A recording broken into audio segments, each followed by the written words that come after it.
আওয়ামী লীগের সাথে এবং আনোয়ার হোসেন মঞ্জু সাহেবের সাথে নিয়োগ করে সম্পর্ক রেখে উনি ওনার 5 বছর চেয়ারম্যানই আরাম আয়েশে কাটিয়েছেন।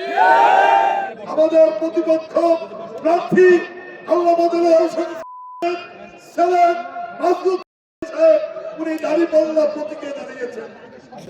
আপনাদের আমি স্মরণ করার জন্য বলতে চাই 2014 সালে আমি নাজিরপুর উপজেলার চেয়ারম্যান প্রার্থী ছিলাম।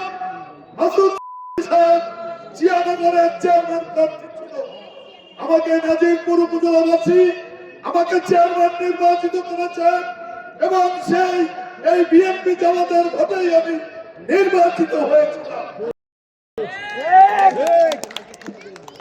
সেইভাবে জিয়ানগর উপজেলা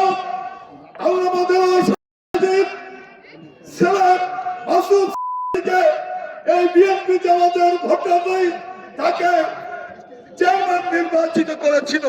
আমি 2 বছর চেয়ারম্যান থাকা অবস্থায় আমি হাজত খেটেছি।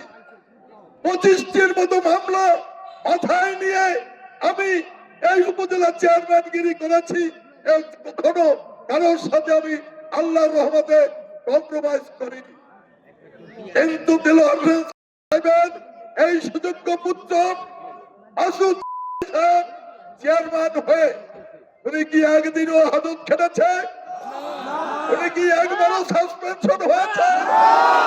কি কারণ? কারণ হলো একটি, সে আওয়ামী লীগের সাথে এবং আনোয়ার হোসেন মঞ্জু সাহেবের সাথে নিয়োগ করে সম্পর্ক রেখে উনি ওনার 5 বছর চেয়ারম্যানই আরাম আয়েশে কাটিয়েছেন।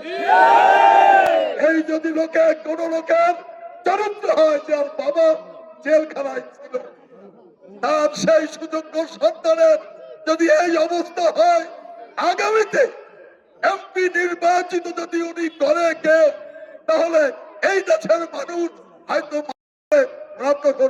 ভাঙবে না।